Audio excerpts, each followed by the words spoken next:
पुराण तो यहां तक कहती है कि आपका कोई काम अटक रहा है, कोई काम नहीं हो रहा, बहुत परेशान हो गए, बहुत थक गए, उस काम के लिए सबके हाथ भी जोड़ लिए, सबके पास होकर आ गए, पर वो काम बढ़ ही नहीं रहा, तो निवेदन करते हैं घी के दिए में काली तिल डालकर सोमवार के दिन शंकर जी के मंदिर के सामने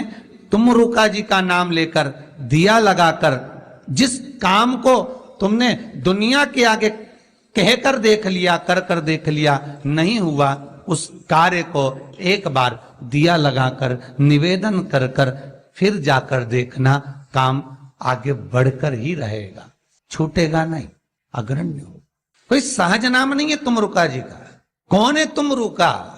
जिसका व्याख्यान शिव महापुराण में बारंबार आता है, जिसकी भक्ति की श्रेष्ठता देवऋषि नारद से भी प्रबल मानी गई है। देवऋषि नारद को तो कई बार अभिमान आ गया, एक बार भगवान विष्णु के सामने जाकर कहते हैं कि मेरे बराबर नाम नहीं लेता कोई तुम्हारा। भगवान शंकर के सामने जाकर कहते हैं कि कामदेव को मैंने जीत लिया। ब्रह्मा जी के पास जाकर कहते हैं कि सृष्टि का निराकरण करना आपका काम है, पर मैं सारी सृष्टि का भ्रमण कर लेता हूं एक क्षण में। जो देवऋषि नारद इंद्र के सामने जाकर कहते हैं कि तुम्हें सत्ता का आधिपत्य जताना नहीं आता, आधिपत्य किसे कहते हैं वो जानते नहीं हो आप। वो देवऋषि नारद जिनके भीतर भजन का बल, तप साधना का अहंकार इतना ज्यादा हो गया था कि देवताओं को भी कई बार देवऋषि नारद को नीचा दिखाने के लिए बंदर का मुख लगाना पड़ा था, अहंकार को छोड़ने के। पर उसमें भी प्रबल तुमरुका जी जो शिव महापुराण की कथा कर रहे हैं, उसमें भी प्रबल, जिनका नाम मात्र, पहले भी कहा, जिस नारी का गर्भ ना ठहरे, रजस्वला धर्म का 7वां दिन, जब नारी 6 दिन तक काम ना करे, 7वां दिन रजस्वला धर्म का, सफेद आंकड़े की जड़ को बुलवाकर उसको शंकर भगवान के शिवलिंग पे से तुमरुका जी का नाम लेकर 21 बार घुमाकर कमर में लाल धागे में बांध ले, 3, 4, 5 महीने में ज्यादा से ज्यादा गर्भ ठहर जाए, पक्का विश्वास रखकर शिव जी का नाम ले,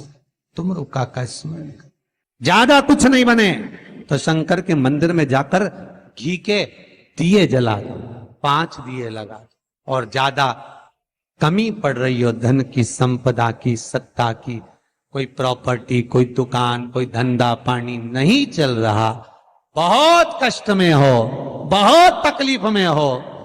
तो महाराज 108 चावल के दानों को केसर में भिगोकर, केसर के पानी में केसरिया कर पकाना नहीं है, पकाना नहीं, उसको कच्चा चावल केसर में भिगोकर 108 दाने शंकर को मध्य रात्रि में, शिवरात्रि के दिन सूर्यास्त के बाद, रात के 12 बजे से पहले कभी भी शंकर को चढ़ा दो, समर्पित कर दो। और वही अक्षत के दाने उठाकर वापिस रख लेना ब्रह्म मुहूर्त में सुबह 4 बजे, बस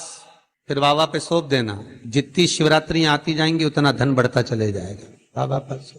संपूर्ण इतने उपाय, और सारे उपाय यहीं से बताए जाएंगे, नीचे से कुछ नहीं। नीचे उतरने के बाद हमें कोई मतलब ही नहीं, हम क्या बोले ना बोले हमें उससे मतलब नहीं। ये व्यासपीठ श्री सुखदेव जी की है, ये व्यासपीठ श्री व्यास जी महाराज की है, ये व्यासपीठ श्री सूत जी महाराज की है, और ये व्यासपीठ इन सबसे